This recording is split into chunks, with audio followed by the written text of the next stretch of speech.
Netaip dažnai tenka susitikti ir pasakyti ačiū arba gražius žodžius tiems, kurie dirba kiekvieną dieną ir labai daug.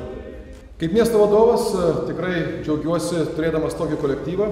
Puiku, kad turime bent vieną dieną, kuri yra būtent šiandien, savivaldos diena, kada mes galime pagerbti ir padėkoti geriausiams mūsų Vilniaus miesto savivaldybės darbuotojams.